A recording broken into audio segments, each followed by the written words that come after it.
Haleluya Yesus, haleluya, haleluya.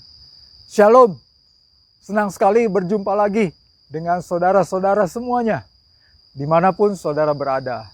Saya percaya, saya dan terus berharap kita semuanya dalam keadaan sehat, walaupun si corona ini belum selesai. Saudara-saudara, mari kita gunakan waktu yang ada, mumpung di rumah atau mumpung ada kesempatan, kita lakukan mengisinya dengan firman Tuhan. Kita mau datang bersekutu dan belajar firman-Nya. Saudaraku, ambil Alkitab saudara, buka Alkitab saudara, kita melihat dari kitab Yesaya. Kitab Yesaya pasal 30 ayat yang ke-15. Demikian firman Tuhan. Sebab beginilah firman Tuhan Allah yang Maha Kudus, Allah Israel. Dengan bertobat dan tinggal diam kamu akan diselamatkan. Dalam tinggal tenang dan percaya terletak kekuatanmu. Saudaraku yang dikasihi Tuhan, di dalam pasal 31 ayat yang ke-6 tetap kitab Yesaya. Bertobatlah hai orang Israel kepada dia yang sudah kamu tinggalkan jauh-jauh. Saudaraku yang dikasihi Tuhan, tema pembelajaran firman-Nya pada kesempatan kali ini adalah taubat. Wah, taubat. Waduh, kok temanya ekstrim ya. Saudaraku yang dikasihi Tuhan, saya rindu kita sama-sama benar-benar mengalami yang namanya pemulihan, perubahan di dalam hidup ini. Di tengah-tengah pandemi corona ini, saudara-saudara, inilah kesempatan untuk kita mengalami pemulihan dan pembaharuan dengan Tuhan. Dengan kata lain, pertobatan. Tetapi seringkali di dalam kehidupan ini ada banyak orang-orang Kristen yang salah mengerti tentang arti, tentang pemaknaan dari kata tobat itu. Seorang pemimpin negara dari Zimbabwe, dia pernah berbicara seperti ini, saudara. Lebih baik duduk di bar dan memikirkan Tuhan daripada duduk di gereja tapi memikirkan bir di bar. Semua orang dapat mencintaimu, munya ini Tuhan, tapi juga bisa menipumu di belakangnya. Contohnya seperti Yudas Iskariot. Saudaraku yang dikasihi Tuhan, apakah ini yang namanya hidup pertobatan? Saudaraku, mari kita sungguh-sungguh belajar apa yang makna dari pertobatan itu, saudara-saudara. Di dalam Matius pasal yang ketiga, ayat yang kedua dan ke-8, bertobatlah sebab kerajaan surga sudah dekat. Jadi hasilkanlah buah yang sesuai dengan pertobatan. Saudaraku yang dikasihi Tuhan, firman Tuhan jelas mengatakan, kalau orang yang namanya mengalami pertobatan, ada buahnya, ada hasilnya, ada produknya yang baru. Sesuatu yang baru berubah. Nah, itu yang disebut pertobatan. Tapi masih banyak orang Kristen mengalami kebingungan atau pemaknaan yang kurang dipahami. Saudara, mari kita belajar karena itu. Kata tobat memiliki arti demikian. T-O-B-A-T. Tobat. Masing-masing huruf memiliki pemaknaan. T yang pertama, temukan. Artinya temukan. Mazmur 32 ayat 5. Dosaku kuberitahukan kepadamu dan kesalahanku tidaklah kusembunyikan. Aku berkata, aku akan mengaku kepada Tuhan pelanggaran-pelanggaranku. Firman Tuhan jelas berkata, pertama temukan apa yang menjadi kesalahan kita, apa yang menjadi dosa-dosa kita, apa yang menjadi pelanggaran yang sering kita lakukan, apa yang menjadi sesuatu yang salah di mata Tuhan dan di mata sesama manusia. Kita introspeksi diri, ini waktunya saudara-saudara, mumpung ada banyak waktu di rumah, mumpung sedang ada di rumah, kita mengaku dosa di hadapan Tuhan. Apa kesalahan yang sudah kita perbuat selama ini? Itu pemaknaan yang pertama. Lalu yang huruf kedua, O, tobat, O-nya, obati, obati. 1 Yohanes 1 ayat 8-9. Jika kita mengaku dosa kita, maka ia adalah setia dan adil, sehingga ia akan mengampuni segala dosa dan menyucikan kita dari segala kejahatan. Makna O-nya obati, saudara. Obati artinya apa? Kita mengaku dosa di hadapan Tuhan dan minta Tuhan memulihkan, mengampuni, menghapus segala dosa-dosa kita, saudara-saudaraku. Dalam 1 Petrus 2 ayat 24, ia sendiri telah memikul dosa kita di dalam tubuhnya di kayu salib. Oleh bilur-bilurnya kamu telah sembuh. Saudaraku yang dikasihi Tuhan, dosa hanya bisa dihapus, dosa hanya bisa dihilangkan oleh bilur darah Tuhan Yesus. Dan itu sudah Tuhan kerjakan, sudah Tuhan berikan, sudah Tuhan curahkan darahnya yang suci untuk menghapus segala dosa manusia ketika di kayu salib. Oleh karena itu, hari-hari ini mari kita mengakui dosa kita dan minta Tuhan menyucikan kita dengan darahnya. Bilur darahnya akan menyembuhkan, akan memulihkan kita. Dosa tidak akan pernah bisa dihilangkan. Dosa tidak akan pernah bisa diselesaikan dengan apapun juga, kecuali dengan darah Yesus. Saudaraku yang dikasihi Tuhan, pemaknaan tobat yang ketiga, B, basmi. Basmi di dalam Roma pasal 8 ayat 9 sampai 10. Tetapi kamu tidak hidup dalam daging, melainkan dalam roh, jika memang roh Allah diam di dalam kamu. Tetapi jika orang tidak memiliki roh Kristus, ia bukan milik Kristus. Di ayat yang ke-13-nya, sebab jika kamu hidup menurut daging, kamu akan mati.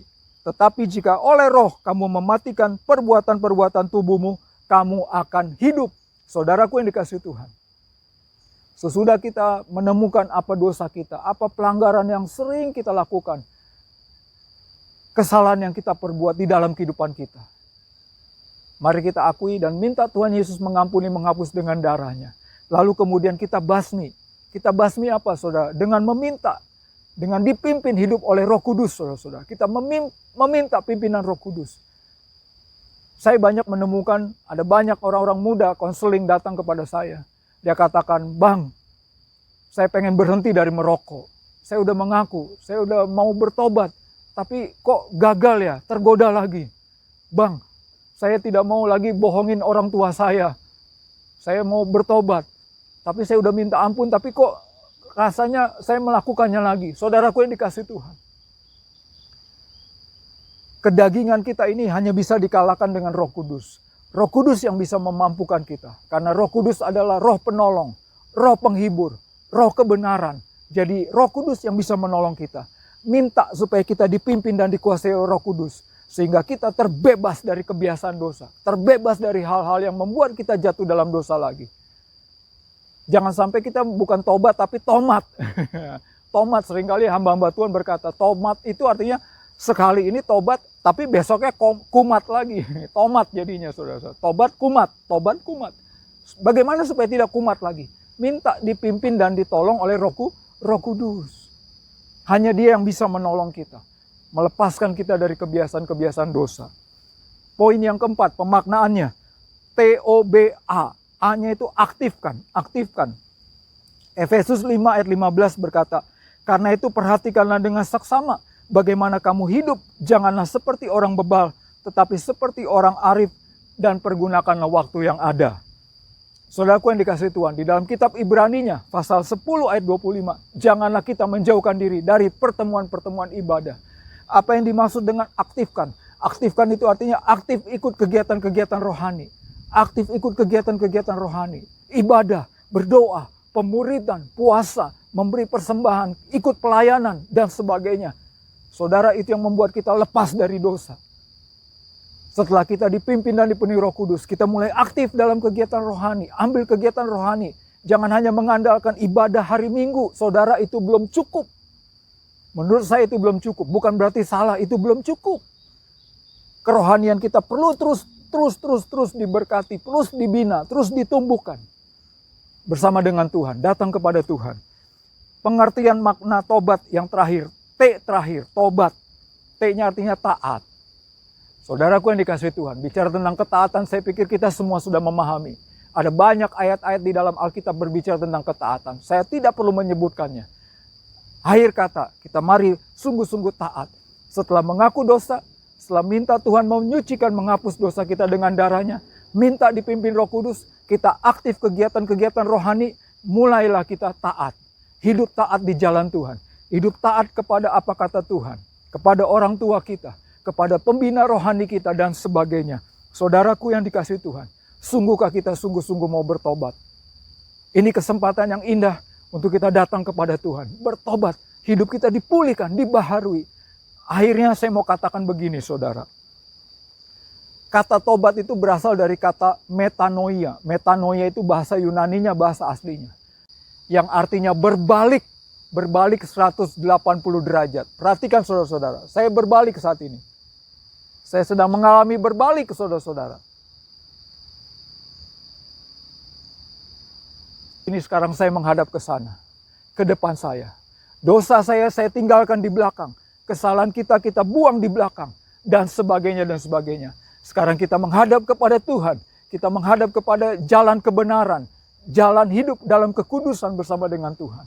Rindukah saudara dan saya mengalami pertobatan? Buka hati saudara dan saya. Jikalau selama ini saudara jauh dari Tuhan, belum pernah mengundang Yesus masuk ke dalam hati saudara dan saya. Undang Tuhan Yesus, dia ada di depan hidup saudara. Dia mau masuk, Wahyu 3 ayat 20. Mari kita aminkan firman Tuhan pada kesempatan ini. Kita berdoa, arahkan hati dan pikiran saudara kepada Tuhan. Bapa di dalam surga, kami bersyukur untuk firman-Mu pada kesempatan ini. Bapa, tolong kami hidup bertobat sesuai dengan kebenaran-Mu. Kami hidup bertobat mengaku dosa kami. Minta pengampunan-Mu Tuhan Yesus. Dipimpin dipenuhi Roh Kudus. Aktif dalam kehidupan rohani, kegiatan rohani. Dan juga taat kepadamu Tuhan. Maka kami akan menghasilkan buah. Kami akan memiliki buah perubahan hidup yang berdampak luar biasa. Yang positif, yang signifikan bagi kehidupan kami dan tentunya memuliakan nama Engkau. Bapa, berkati bila mana ada penonton yang membuka pintu hatinya dan mengundang Engkau Tuhan Yesus masuk ke dalam hatinya. Berkatilah ya Bapa, berkati jamaah hidupnya. Berkati bila mana ada penonton yang membutuhkan pertolongan. Tuhan Yesus, Kau memberkati hidup mereka. Terima kasih Bapa, di dalam nama Tuhan Yesus. Kami telah berdoa dan mengucap syukur. Haleluya. Amin. Akhir kata, saya mewakili dari pengurus besar Yayasan Visi Berkat Bagi Indonesia. Mengucapkan terima kasih untuk perhatiannya. Sampai jumpa lagi di lain kesempatan. God bless you.